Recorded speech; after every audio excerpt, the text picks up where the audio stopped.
मेरी ये वीडियो पुरानी वीडियो से थोड़ी सी अलग होने वाली है, तो मैं चाहूंगा कि आप इसको आखिर तक देखें एंड मुझे अपने विचार कमेंट्स में जरूर बताएं। कल यानी कि 14 दिसंबर को इंडियन सिनेमा के ग्रेटेस्ट शोमैन कहे जाने वाले डायरेक्टर राज कपूर साहब की 100वीं बर्थ एनिवर्सरी थी। एंड चूंकि मैं खुद जीवन रूपी रंगमंच पर दिग्दर्शन विषय का एक विद्यार्थी हूँ, ताउम्र रहूंगा, तो इस खास मौके पर राज कपूर साहब के बारे में अगर बात ना करूं तो क्या ही फायदा मेरे सिनेफाइल होने का। आइए बात करते हैं एक ऐसी फिल्म की जिसने उन्हें शोहरत की बुलंदियों पे पहुंचा दिया। इस फिल्म के बारे में जब हम बात करेंगे तो आपको आज के टाइम की 2-3 मूवी के रिलीज होने के बाद का सिनेरियो जरूर रिमाइंड होगा, जिनके बारे में मैं इस वीडियो के एंड में बताऊंगा। ये साल था 1951, जिसमें राज कपूर साहब एक फिल्म लेके आए जिसका नाम था आवारा। इस फिल्म ने राज कपूर साहब को नेशनल नहीं बल्कि इंटरनेशनल फेम दिलाया। पुष्पा को नेशनल खिलाड़ी समझे क्या?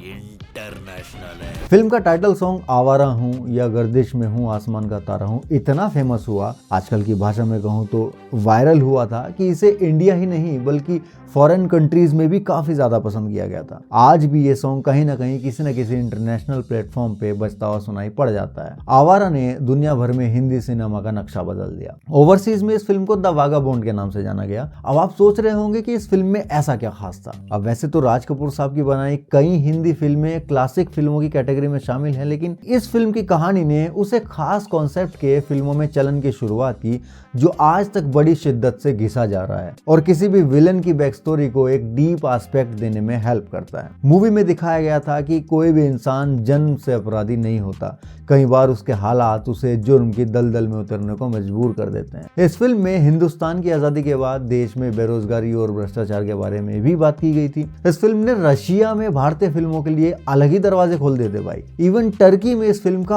8 बार रीमेक बनाया गया था। साल 2012 में जब टाइम मैगजीन ने दुनिया की 100 महान फिल्मों की लिस्ट बनाई तो उनमें एक नाम आवारा का भी था। जब आवारा रशिया में रिलीज हुई तो वहां की राष्ट्रीय फिल्म बन गई थी। इस फिल्म का गाना आवारा हूँ हर रशियन की जुबान पे था। ये भी वहां का राष्ट्रीय गीत बन गया था। ये पहली ऐसी भारतीय फिल्म थी जो रूस में जबरदस्त हिट हुई थी। अब आप सोच रहे होंगे कि इस फिल्म में कुछ तो ऐसी खास बात रही होगी कि रशिया में इसे इतनी पॉपुलैरिटी मिली। सोवियत संघ की ex prime minister Nikita Khrushchev ने फिल्म की पॉपुलैरिटी का कारण बताते हुए कहा था कि रशिया ने विश्व युद्ध की मार को झेला था उस समय। उस वक्त कई रशियन फिल्मकारों ने वॉर बेस्ड मूवीज बनाई थी, लेकिन आवारा मूवी ने उन्हें जंग की विभीषिका के बीच जो प्यार और उम्मीद दिखाई वो शायद पहले कभी नहीं हुआ। इसीलिए ये मूवी वहां लोगों के जहनों दिमाग पे चढ़ गई। ये वो दौर था जब हिंदी सिनेमा के कपूर साहब सोवियत संघ में भी हीरो बन गए थे और इसमें काफी हद तक हाथ उनके द्वारा निभाई गई चार्ली चैपलिन की भूमिकाओं का भी था। ये बात आपको शायद हैरान कर देगी कि उस वक्त रशिया में राज कपूर साहब इतने पॉपुलर हो गए थे कि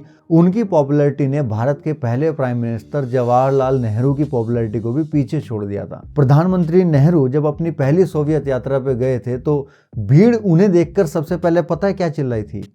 आवारा हूँ। राज कपूर साहब के प्रति पूरे रशिया में दीवानगी तब और बढ़ गई थी जब उनकी अगली फिल्म श्री 420 रिलीज हुई थी। इवन इस फिल्म का कल्चरल इम्पैक्ट तो इंटरनेशनल लेवल पे और ज्यादा बड़ा था। इस फिल्म का गाना मेरा जूता है जापानी, ये पतलून इंग्लिस्तानी कई फॉरेन मूवीज का पार्ट रहा है। इवन इन डेडपूल दोपिंदर की टैक्सी में यही गाना बजता था। आवारा फिल्म के बारे में एक इंटरेस्टिंग फैक्ट ये है कि इस फिल्म के राइटर अहमद अब्बास ने जब ये कहानी राज कपूर साहब के फादर पृथ्वीराज कपूर जी को सुनाई थी तो उन्होंने इसकी कहानी से इम्प्रेस होकर इसमें काम करना मंजूर कर लिया था। लेकिन जब उन्हें पता चला कि इस फिल्म में मेन लीड में उनका बेटा है जो कि इस फिल्म को डायरेक्ट भी कर रहा है, तो उन्होंने तुरंत फिल्म करने से मना कर दिया। उनका मानना था कि उनका बेटा अच्छी फिल्म नहीं बना सकता। हर बाप को ऐसा क्यों लगता है भाई? बात तो सही है। लेकिन फिर राइटर अब्बास अहमद के समझाने पे वो मान गए एंड रेस्ट इज हिस्ट्री।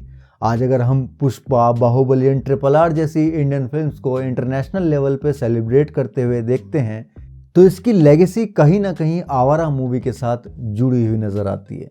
खैर, आप सबके क्या विचार हैं इस वीडियो को लेके मुझे कमेंट्स में ज़रूर बताना। हम मिलते हैं नेक्स्ट वीडियो में, तब तक के लिए सायोनारा। मेरा जूता है जापानी, ये पतलून इंग्लिस्तानी।